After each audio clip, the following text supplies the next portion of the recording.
What's up everybody? Welcome to the vlog. So glad to have you here. Today I thought I'd do something a little different and I'd go through the gear that I use to create my YouTube videos. I'll make sure to put links down below for all of the equipment that we talk about today.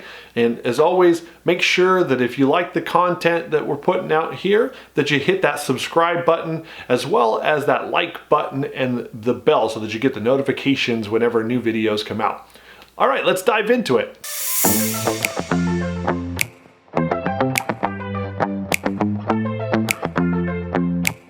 Let's talk about accessories first. They are very important to getting the best shots that you can possibly get. This here is the Joby 5K GorillaPod. The reason that I went with the 5K is because it holds a larger weight, such as things like the Canon 80D, some of those larger Sony cameras. It's a little bit more robust. It also has a quick release plate that I really love because I can actually switch that back and forth between this GorillaPod and also my larger tripod that I leverage as well. I did, however, start out with a smaller GorillaPod because I was using the Canon G7X, and this GorillaPod holds a lot lighter weight, so it's much easier to be able to maneuver. It's smaller for the handheld, doesn't weigh quite as much either. So if you have a smaller camera or even a GoPro, the small GorillaPod will work just fine for you and it's very effective. Next tripod is this more beefy tripod. This one's from Yo Tillin. Got this on Amazon. It's about $40, but it's much more sturdy. It's got a much better build to it. So as you can see, it has larger clips. It's much more effective for being able to stay strong. The legs don't wobble. It's a really great tripod overall. So another piece of equipment that I received for Christmas that I'm very excited about is this gimbal. It's a Feiyutech AK2000, and this gimbal will allow me to be able to move around and have steady shots. As you can see, it's a really nice build. It comes with this tripod. There's an LCD screen to be able to control it, and it's very solid, especially for the price point on it. It's a great beginner's gimbal, so I'm looking forward to leveraging this quite a bit. So the next part is lighting. Lighting is very important, and I'm by no means an expert when it comes to lighting. I'm still figuring it out, but I don't have any of those large umbrellas.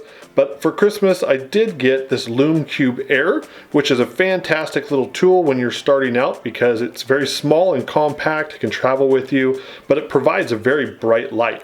The other piece that's really great about this is that it can mount to a tripod. So as you can see, you can mount this to a tripod, whether that's a GorillaPod, a full tripod, it can screw onto those. The other piece of it does come with two different components here. So these are to either make the lighting warmer or to soften up the bright light, depending on where you are and the situation that you need to light.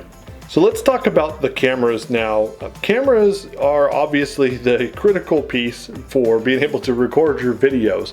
Nowadays, it's not as important to have a great camera if you're starting out because iPhones and Samsungs have really made wonderful phones with fantastic video quality on them. But if you're looking for something that's a little bit more versatile, something that you can start to vlog with, I highly recommend the Canon G7X. This is the older version. This was the first camera that I purchased. It's a great little camera in that it's very compact. It has flip-up screen, which makes it really nice to be able to vlog with because you can see exactly what the shot looks like and make sure that everything is lined up properly. It has a great frame rate on it. You can put it all up to full HD with 60 frames per second to have that crisp, sharp picture as well as any kind of slow motion that you're looking to do as well. So it's a very solid camera. But let's take a look at the other main camera that I utilize the most now. So the main camera that I use now is this Canon 80D. This is a fantastic camera It's beefier for sure, but it allows you to account for different ranges and also to be able to really set things a little bit more, you know, from a manual perspective. So if you're more into photography and you know how to work these things, I am not. And so therefore the auto functions for me are fantastic. But I also use the Rode mic, which is a shotgun mic that I attach here so that I have the most crisp audio that I can possibly get. And it also allows me to capture from a little bit long range, because the Canon microphone is not bad, but it's also not that great. And so this allows me to capture much better audio, but also with this windscreen, I can protect against that loud wind noise as much as possible. One thing I do have to say though is, with the Canon 80D, if you're using one of these microphones, you do need to turn off the Wi-Fi. Otherwise it does cause like a clicking noise. So just be aware of that. So there you go. That's the gear that I use for my YouTube channel. I hope you found this useful. From a video editing software, I use Adobe Premiere Pro. I find it to be very robust, and from a basics perspective, there's some great tutorials that are here on YouTube that you can find to be able to get up to speed for the initial portion of it. There's other software out there, but that's just the one that I prefer. If you have any questions, please leave them down below and I'm happy to answer them. Thanks for watching, and I'll see you next time.